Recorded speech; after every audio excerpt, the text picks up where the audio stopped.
Olá pessoal, tudo bem com vocês? Eu sou a professora Chayenne de Geografia e o tema da nossa aula de hoje é movimentos da Terra e suas consequências. Vamos ver a nossa habilidade e o nosso objetivo. Bom, a nossa habilidade vai ser a EF06GE03A, que é caracterizar esses principais movimentos e identificar as suas consequências.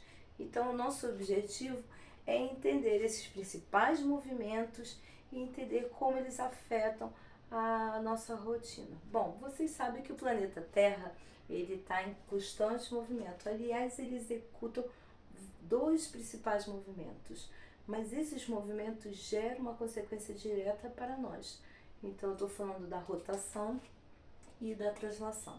Bom, o movimento de rotação, certamente você já ouviu falar, é um movimento que a Terra executa em volta do seu eixo imaginário, ou seja, ao redor de si mesma.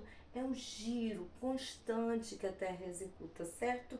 Esse movimento de rotação, ele tem uma duração de 23 horas, 53 minutos e 4 segundos. Mas, historicamente, convencionou-se que a rotação tem a duração de 24 horas. Isso te lembra alguma coisa? Certamente você pensou na duração do dia, você acertou. Então, a rotação é responsável pela duração do nosso dia. E a rotação ela é super importante porque quando a Terra executa esse movimento constantemente, ela consegue receber luz do Sol em toda a sua superfície. Veja bem, se esse movimento não ocorresse constantemente, se ele não existisse, a Terra teria apenas um lado iluminado. Nós teríamos, portanto, uma parte da Terra iluminada constantemente e muito quente, e o outro lado certamente sem luz, sem iluminação, com temperaturas muito baixas. Um movimento de rotação ele é muito importante para a manutenção da vida do planeta. E detalhe, ele funciona no sentido anti-horário. E outra coisa importante, ele é contínuo porque não existe nada que impeça a Terra de executar esse movimento. Uma das configurações mais simples que você pode ter é o movimento aparente do Sol. Vamos dar uma olhada na ilustração? A gente pode ver isso na sua casa, no seu dia a dia. É como o Sol se desenvolvesse o movimento no céu ao longo do dia, não é mesmo? A gente não consegue visualizar o Sol em diferentes posições ao longo do dia? Pois é, mas não se engane, não é o Sol que se movimenta, é a Terra. Então, a partir do momento que a gente observa o movimento aparente do Sol, nós podemos comprovar o movimento da rotação do planeta. Embora pareça muito lento, ele é um movimento muito rápido. Ele fica a mais de 1.600 quilômetros. E além desse movimento, nós vamos falar do movimento de translação. Esse também gera muitas consequências para o nosso dia a dia. O movimento de translação é o movimento que a Terra executa em volta do Sol. Ele tem uma duração de 365 dias e 6 horas. É importante considerarmos essas 6 horas porque são elas que ao final de 4 anos, quer dizer, ao final de 4 translações, elas serão reunidas para dar origem, para dar ao dia 29 de fevereiro. Quando isso acontece, quando o mês de fevereiro tem 29 dias, nós temos, portanto, a ocorrência do ano bissexto. É super importante que esse reajuste seja feito. É nessas horas que excedem esses 365 dias da translação que não vai ocorrer o quê? Uma mudança no início e o fim das estações do ano. É claro que o movimento de translação ele gera para nós o nosso ano, é o que marca o nosso calendário, que basicamente é praticado no mundo inteiro. Diferente do que muita gente pensa, o movimento de translação não é um movimento circular. Não esqueça disso, é um movimento elíptico. Então, existem dois momentos especiais que a Terra vai estar mais distante e mais próxima do Sol. O momento que a Terra se encontra mais distante do Sol é chamado o que? Afélio. A Terra, nesse momento, ela se distancia e nós podemos verificar até uma diminuição do seu tamanho do Sol. E quando ele está mais próximo, né, se chama periélio. Nesse caso, a Terra está mais próxima do Sol. É muita coisa, né?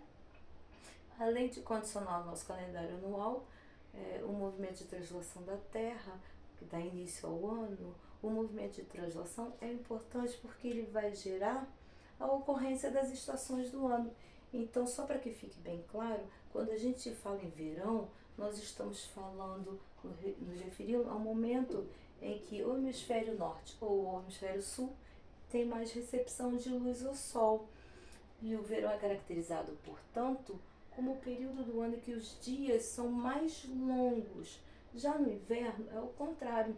O inverno pode ocorrer no hemisfério norte ou no hemisfério sul a partir da menor recepção da luz do sol. Nesse caso, podemos caracterizar o inverno, podemos caracterizar como um período em que as noites são mais longas no dia. E a primavera e o outono são aquelas estações mais equilibradas, em que os dias e as noites são mais equilibrados.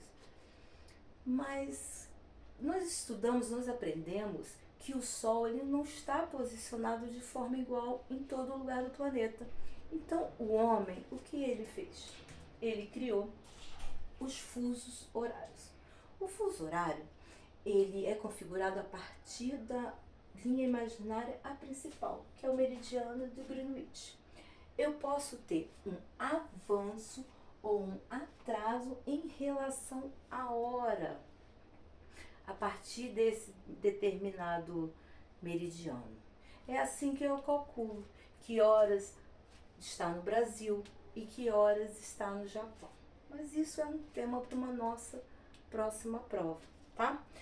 E os fusos horários, eles foram criados para quê? Para dar uma uniformidade nas atividades diárias do ser humano, que é a hora que vocês têm para acordar para ir para o colégio, que é a hora que a pessoa vai trabalhar, a hora que ela tem que dormir.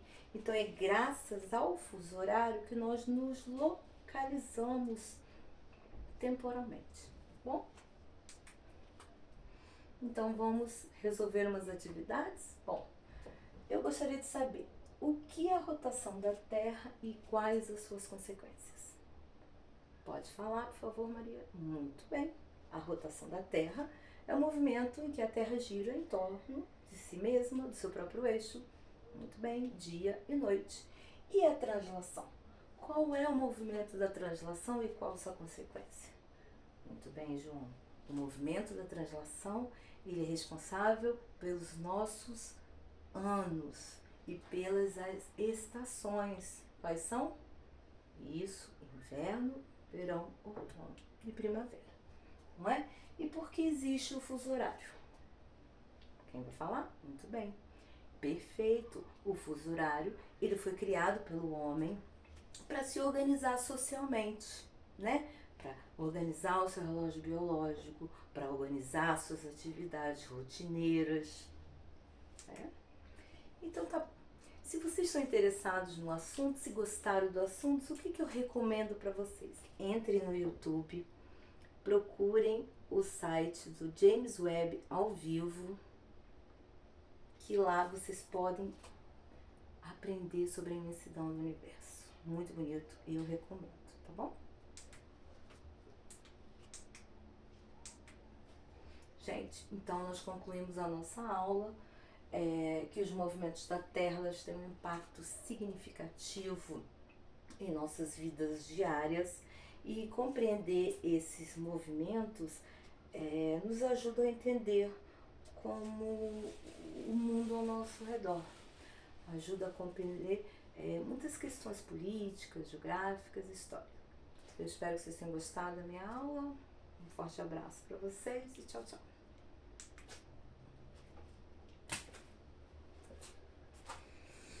E foda-se, e foda-se.